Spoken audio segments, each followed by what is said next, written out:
అందరికీ నమస్కారం అండి. అందరూ ఎలా ఉన్నారు? మనం అందరం బాగుండాలని కోరుకుంటూ మన లైఫ్ స్టైల్స్కి స్వాగతం చెబుతాం. ఈరోజు మన కథ రాగి కాసుల వాడు. వామనాపురం అనే ఊళ్ళో ఉండే పేరయ్యకి ఆశ ఎక్కువ, తృప్తి తక్కువ.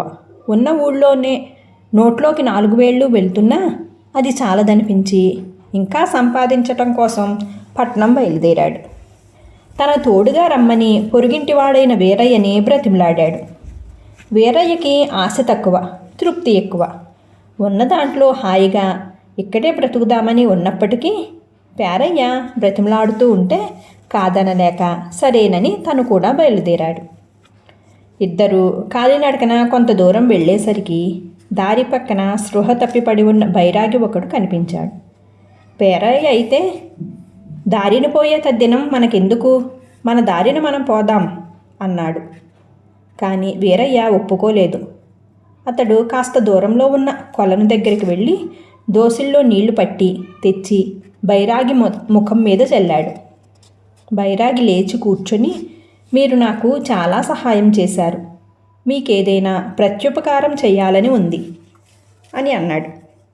నువ్వే దారి పక్కన దిక్కు లేకుండా పడి ఉన్నావు, బైరాగివి, నువ్వు మాకు చెయ్యగల సహాయం ఏముంటుంది అన్నాడు పేరయ్య వెటకారంగా.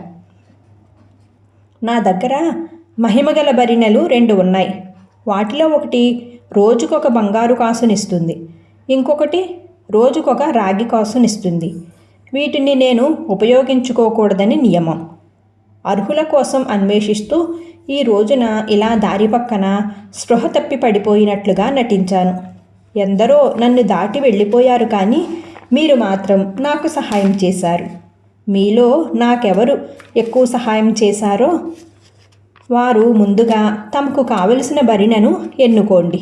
అయితే ఒక విషయం గుర్తుంచుకోండి, మీకు మీ సాయానికి ప్రతిఫలమే లభిస్తుంది, అంతకంటే ఎక్కువ రాదు అన్నాడు బైరాగి. బంగారు కాసుల బరిణ వీరయ్య దక్కించుకుంటాడని పేరయ్య భయపడ్డాడు.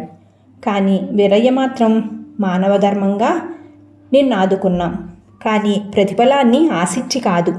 అయినప్పటికీ నువ్విస్తానన్నప్పుడు వద్దనటం కూడా మర్యాద కాదు.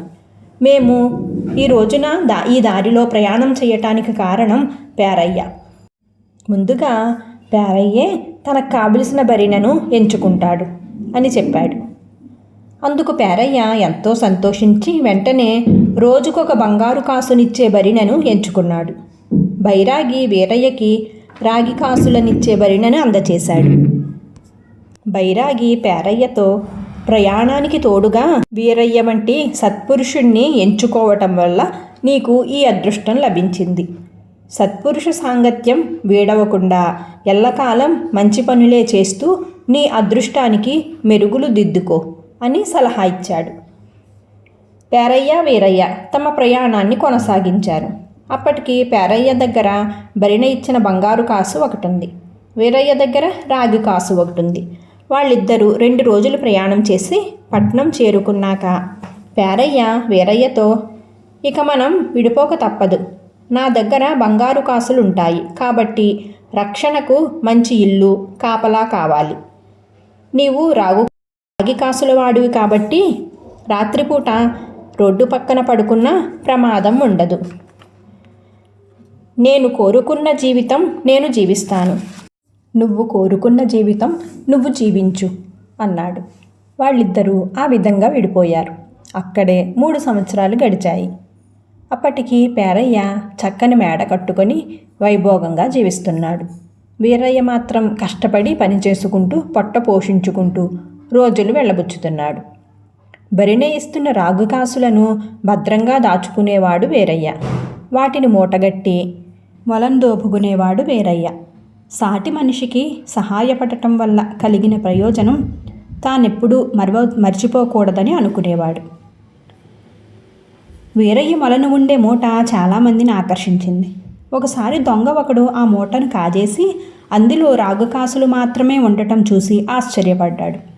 ఆ రాగి కాసులకు ఒకవైపు బ్రహ్మ విష్ణు మహేశ్వరుల బొమ్మలు, మరొక వైపు సరస్వతి లక్ష్మీ పార్వతీదేవుల బొమ్మలు ఉండటం చూసి అవి మంత్రించినవేమోనని భయపడి దొంగ వాటిని వీరయ్యకి తిరిగి ఇచ్చేసి తన తప్పును ఖాయమని క్షమించమని అడిగాడు. వీరయ్య వాడితో, దేవుడికి భయపడి దొంగిలించిన సొమ్ము తిరిగి ఇచ్చావు. ప్రతి మనిషిలోనూ దేవుడున్నాడు. ఆ దేవుడికి కూడా భయపడు. దొంగతనాలు మానేసి కాయ కష్టం చేసుకుని బ్రతుకు అన్నాడు.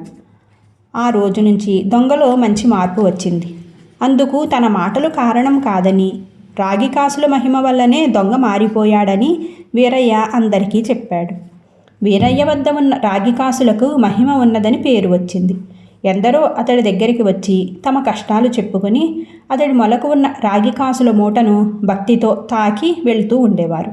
ఆ విధంగా వాళ్ళకి కోరుకున్నవి జరుగుతున్నాయని చాలామంది అన్నారు. క్రమంగా వీరయ్య వద్ద ఉన్న రాగి కాసుల మీద అక్కడి వారికి ఇంకా నమ్మకం పెరిగిపోయింది. చివరికి జబ్బుతో బాధపడుతున్న వాళ్ళు కూడా వచ్చి రాగి కాసుల మూటను తాకి వెళ్ళి ఎంతో ప్రయోజనం పొందుతూ ఉండేవారు. వీరయ్యకి రాగి కాసులవాడు అన్న పేరు కూడా స్థిరపడిపోయింది.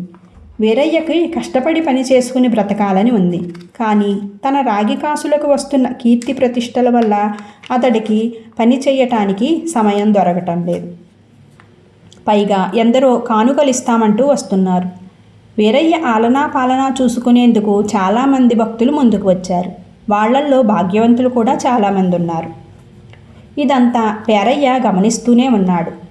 బంగారు కాసులతో తను తెచ్చుకోలేకపోయిన పేరుని రాగి కాసులవాడు సాధించటం చూసి అసూయపడి ఒక రోజున అతడు వీరయ్యని కలుసుకుని, నీ రాగి కాసులకు మహిమ ఉన్నదో లేదో తెలియదు, కానీ ఉన్నదని జనం నమ్ముతున్నారు. అడగకుండానే నీకు కానుకలిస్తున్నారు, ఆకాశానికి ఎత్తేస్తున్నారు. ఎప్పుడైనా రాగి కాసులకు మహిమ లేదని తెలిసిందా? ఈ జనమే నిన్ను పాతాళానికి తొక్కేస్తారు. నువ్వు ఈ రాగి కాసుల గురించి తెలియని దూర ప్రాంతాలకి వెళ్ళిపోవటం నీకు క్షేమమని నాకు అనిపిస్తుంది అన్నాడు.